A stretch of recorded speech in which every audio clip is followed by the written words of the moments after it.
Expect the best used car deals guaranteed. Visit arnoldclark.com.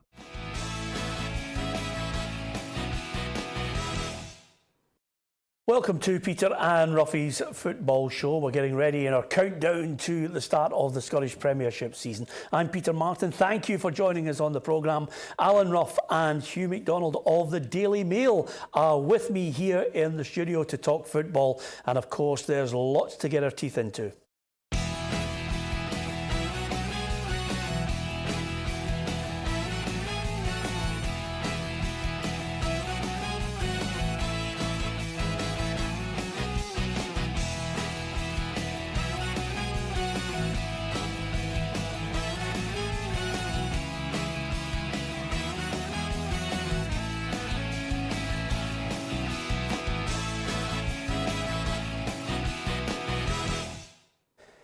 Yes, just a few of the topics we'll be discussing. We'll hear from Joe Lewis, the Aberdeen captain, and Gary Dicker as well talks about Kelly and the suggestion of unrest in the camp after that disappointing Euro exit to Connacht of Wales. Can Aberdeen, Rangers and Celtic secure their place in the next stage of European competition? Well, we'll be discussing that as well. Of course, one of Celtic's huge signings from the summer is set to make his debut. Christopher Julian is expected to take his place in the centre-back position. And Ruffy, it's 5-0 up against Nom Caljou. You would expect Celtic, even with a couple of players left at home, to be able to just cruise through this one. Yeah, I think Neil Lennon will still want to put a statement out there for everybody who's left in the next round. If they were to notch up another, say 5, you know, the aggregate score is something that everybody looks at the next day. And I think it just makes other teams say, well, this team's on form. They're not, you know, hanging about and scrimping through against smaller sides. And we need to be on our guard if that's the team that we're going to get. Yeah, Scott Bain is going to take a seat on the bench. Craig Gordon gets his chance to stake a claim or just basically try and remind Neil Lennon that if there's any slip-ups, he's there. Yeah, very much so, and it's interesting. I think Neil Lennon's comments this morning were very interesting, talking about, you know, distancing himself from the Brendan Rodgers philosophy of having a keeper that had to be good with his feet. He's making it clear he wants a keeper that's good with his hands. I think there's been other real, quite dramatic shifts in Celtic this season, playing with 2 up front. Has been one, playing with greater urgency as well, greater pace. So it's very much, I think this is very much the start of another Neil Lennon era. I think the end games of last season, they had to keep the Brendan Rodgers philosophy going, didn't want to change too much. So fascinating to see what happens tonight as well. Yeah, I mean, there's still a suggestion, 1, 2, 3 players still to be added to it. Everybody's talking about what's been added elsewhere. And I think the general sway, Ruffy, correct me if I'm wrong, is more or less a case of everybody closing the gap, forgetting that Celtic, even with all the turmoil and the injuries, still won the league title by 9 points. Yeah, and they're still, without the additions, they've still got a squad there that's capable enough, you know, rotating. We saw it last year, you know, when players were left out, other players came in and stepped up to the mark. I think Celtic supporters would love to see another 3 players coming in. I think they would love to see that marquee signing that every football team wants. That costs money. But I think it would make a statement for me if a number 10 was to come in. If somebody something different for what they've got. They know what McGregor can do, know what Chrissy can do, they know what Brown could do. Bring somebody in that's something different. Well, he's just missed out on a right back, so clearly he wants cover in each position. I still think he might be a centre half down because somebody might have to go that's basically not going to contribute. I mean, he's got 3 or 4 players that are dead weight, but over and above that, as well as the number 10, which I agree with Ruffy, I still think he needs a striker. Well, a striker to me, I think, is interesting because last season there was a situation last season when Celtic played without a striker. Played Forrest at number 9 and moved Sinclair into number 9 because Edouard was injured. Griffiths had his personal problems. So yeah, I would definitely say the interesting thing is this bio. I'd love to know. I'd love to have more evidence from my own eyes to what bio is. You hear various accounts for and against him, and I would love to make a judgment on him. I'd like to see him for 90 minutes in a competitive game because they paid good money for him as well, Peter. Yeah, absolutely. And listen, that starting 11 that's faced with the task of seeing off Kalju, which I think they should confidently do. It's Gordon, Ralston, Simonovic, Julian, Bolingoli, Brown is in there as well as Beaton. Over and above that, Morgan gets a chance to get the run out as well, which is interesting enough. And over and above that, Johnston, Griffiths and Cham.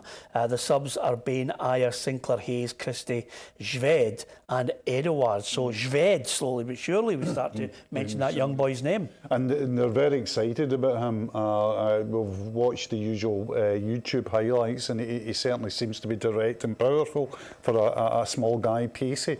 But again, the proof of the pudding comes in 90 minutes. You know, we've seen all these highlights put together, and it's not quite come about over a season, but they are excited about this lad. Yeah, absolutely. Remember, everybody can look great when they edit their own videos, Hugh. Ruffy just puts the Toshak save in and everybody starts... repeat. Yeah, and everybody wants to make bids for him, you know.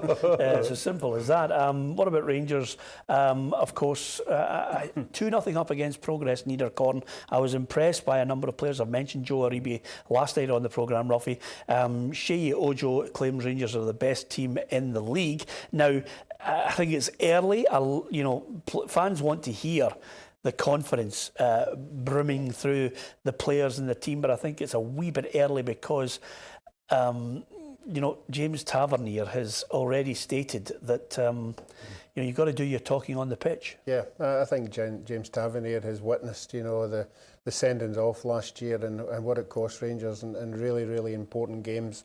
You know, I think this year, I think even Steven Gerrard had a word with the squad to say, look, discipline is a big, big part of where we failed. Yeah, you can tell the players to stay off social media. A lot of things can be said there, and you don't want to put your head in a different place. You want to stay focused on the job in hand, says the Rangers captain. That's where the talking to the lads and keeping to the system will come in handy. Try and stay out of the limelight as much as you can. Well, I think the captain's keen to keep that low profile, and I think if Steven Gerrard undoubtedly will keep a lid on some of the hysteria that's gathering pace at the moment. But one thing I would say is this is huge. I think this is the season where people no longer look at Steven Gerrard, the legend, and start saying, okay, you know, can you cut it in this season? Can you deliver the silverware? Is a cup, a league or a Scottish Cup enough to save him, or is it title or bust? That's the real crucial question. I think it's title or bust. I think he's got to win the title this year, because if you fast forward to the end of this year and Celtic have won 9 and are going for 10, I think it becomes really unsustainable pressure if at that stage, and it's all hypothetical, you have a manager that hasn't won anything for 2 years, even if he's won a League Cup or a Scottish Cup, I think it becomes untenable then.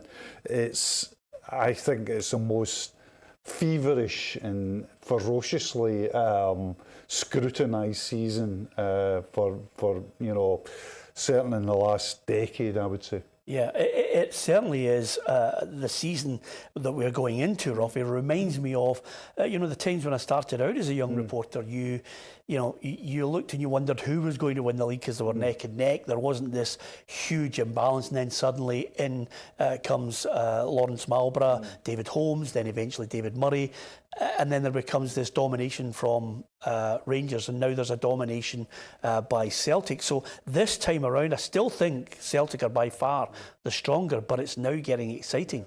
Well, 2 years ago at the beginning of the season, we're saying Celtic's a given to win the league. How many points? 20, 22, whatever. You know, that's how far ahead they were. You know, now Rangers have got their act together. I don't think Steven Gerrard has got any complaints. I think the board have backed him in most of the stuff he's went for. But I think you're right at the end of the season. At the end of the season, it will be Steven Gerrard that will be saying to himself, right, if Celtic win the league this time, what can I do to stop the 10? You know, what kind of backing do I need, you know, if Celtic do win the league, that is.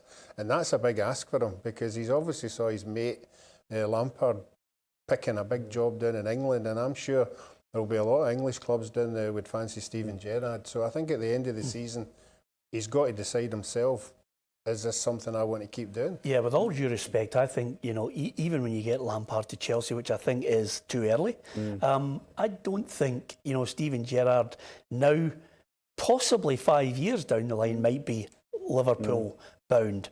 But I think there's a long way to go before you get that. But again, you know, Frank Lampard didn't win anything at Derby, Hugh.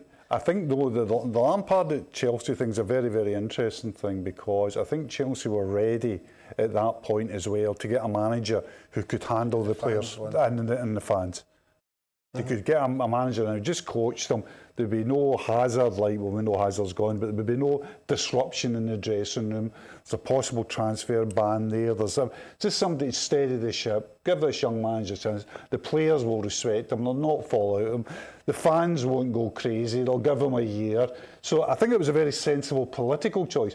But if you actually made it, if his name had been Frank Smith and said, right, we're going to give him the job. Why? Because he had a year with Derby and he took them to the playoffs. They were going, what? Yeah, it is the only industry, Hugh, where you put a complete novice at times in charge of a multi-million-pound industry. Exactly. You give them the most important job in the franchise. You give it to somebody.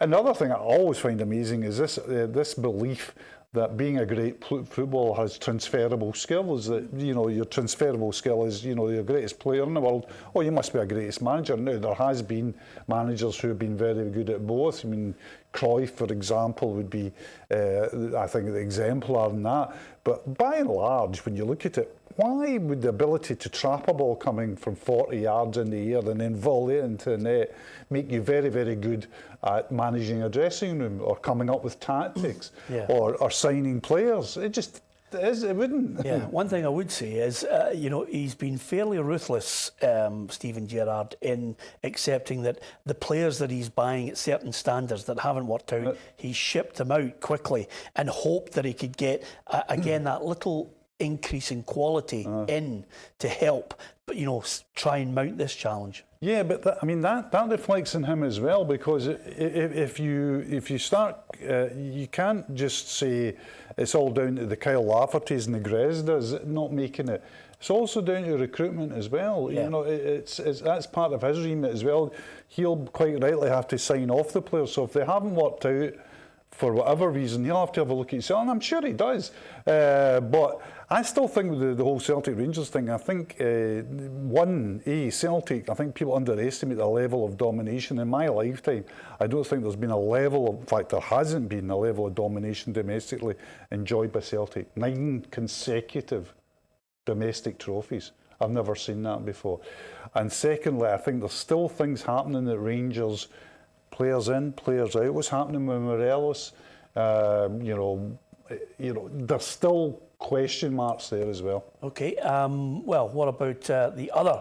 Are they going to be just the also-rans in this? Will they have a say in the destination of the title? Will they have a major impact in the top half of the Scottish Premiership? We're going to hear from Joe Lewis shortly, and of course Gary Dicker at Kilmarnock, and they haven't had a great start, and it's certainly left most of the Killie fans just wondering whether Alessio is going to be the right choice for them after the joys of Steve Clarke. We'll hear from Gary Dicker shortly, of course. We've been running our quiz. Fairly straightforward to get you in a positive mood for the season ahead.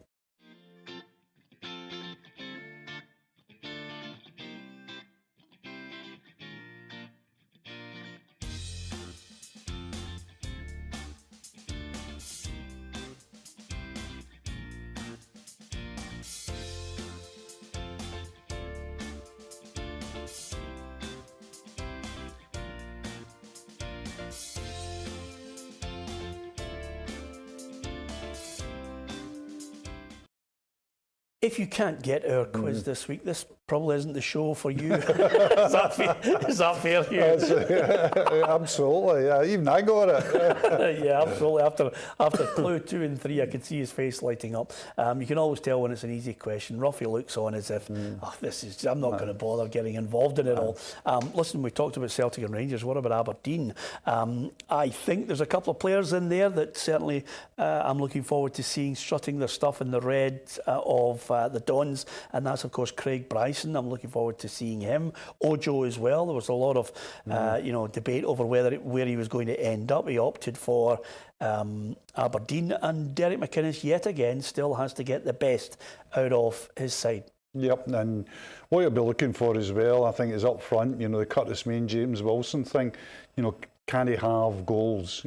Does it, a lot of times Aberdeen last season, that was where they fell short, just up in front. And I think, although Cosgrove had a great season, but I think that's where he'll be looking for going forward, because they'll always be, under Derek and Tony Dockett, they're always very well organised.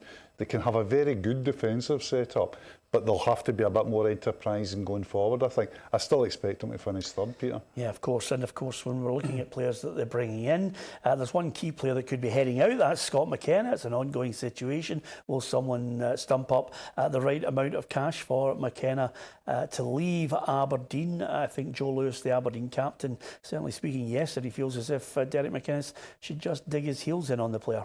Scott's a fantastic player, and for a young player, he's got a real maturity about him. Physically, he's mature. He's got every attribute that you could wish for from a centre half.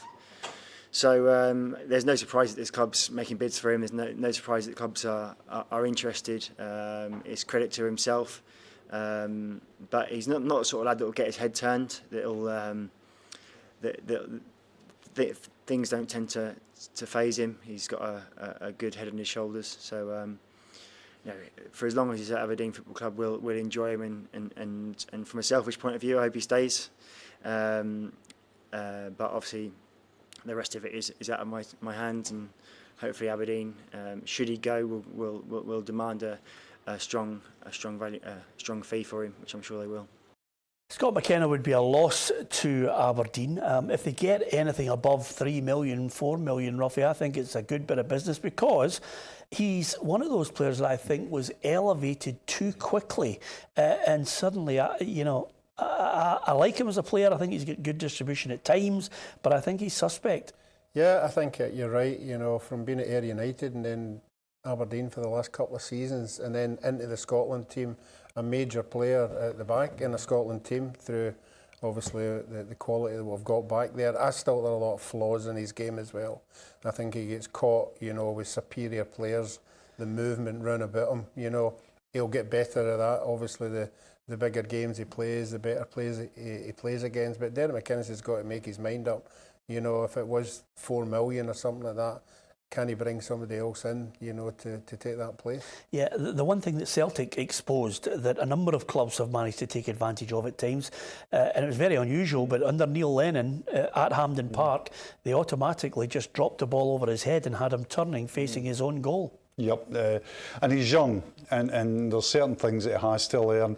I think in the present circumstances, and I would agree with all the criticisms of him, if you go on for 3 or 4 million and you're a championship club, it's a good bet, because the type of budget you're operating down there, I mean, it's got to the stage of now, the transfer market, we always say it is mad, but the transfer market is a market where Ollie McBurney, for example, is subject of a £20 million bid. If you look at it that way, you say, well, Scott McKenna's worth a punt at that, because there are good things about his game, and the bad things about his game can be addressed. Yeah, absolutely. Of course, if you're looking at all the other clubs and seeing where the real negativity comes along, it's surely alongside Kilmarnock and to a lesser extent, I think, Heart of Midlothian. You can give us your views on that on our YouTube channel, and of course, you can give us your thoughts on Facebook as well at PLZ Soccer. But first and foremost, there's been major talk of unrest in the Killie camp, but Gary Dicker yesterday is having none of it. To be honest with you, I don't think there's anyone in that dressing room that can do it. I think maybe thinking about other players that are probably on 150 grand a week, they can do what they want, but I don't think there's anyone in that dressing room that can afford to down tools and do what they want and strut about. So no, I don't know who's getting that information, but it's quite wide off the mark if you ask me. Yeah, an interesting one there. He's denied it. It won't be the first player to say there's nothing to see here, move along now. Yeah, I mean, it would be absolutely sensational if he came out and said, yeah, we're all frightened each other's throats and we don't fancy this manager. And we think that the deputy manager, the assistant manager has been ostracised and isolated, and we think blah, blah, blah, blah. And these are the kind of rumours that are coming out. The fact of the matter is, as we say, it's results. He points out that 10 of the 11 players that played again in the absolute shambolic performance against Connors Quay were 10 of the 11 players that did so well over an extended period last year. I mean, Kilmarnock were good for the whole season, you know. So there's obviously something not quite right. And there's obviously something as well that has to be put right pretty quickly. Yep. Well, I mentioned Hearts earlier on there, Ruffy. Stevie Naismith, I think a confirmation of him returning to Hearts on a permanent deal will be confirmed. That will be a huge bonus at a time when I think there's just a growing unrest. Mm-hmm.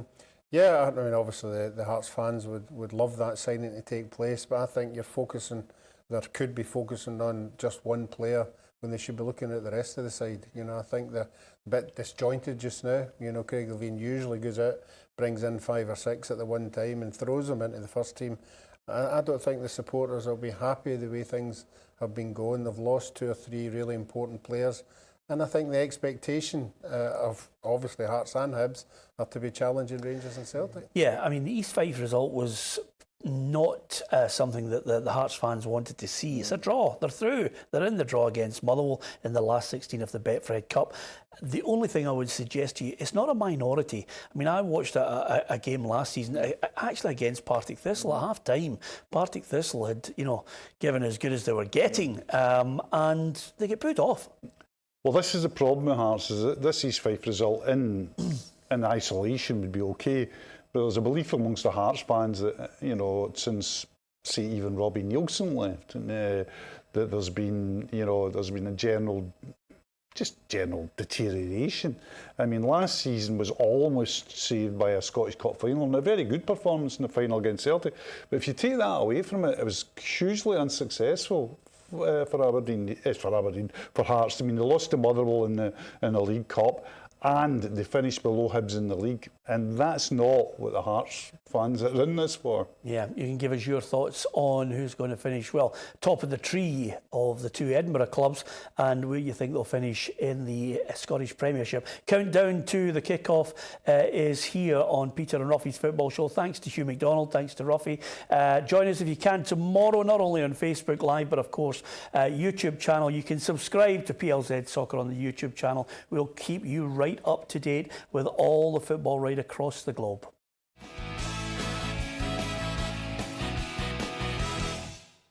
Expect the best used car deals guaranteed. Visit arnoldclark.com.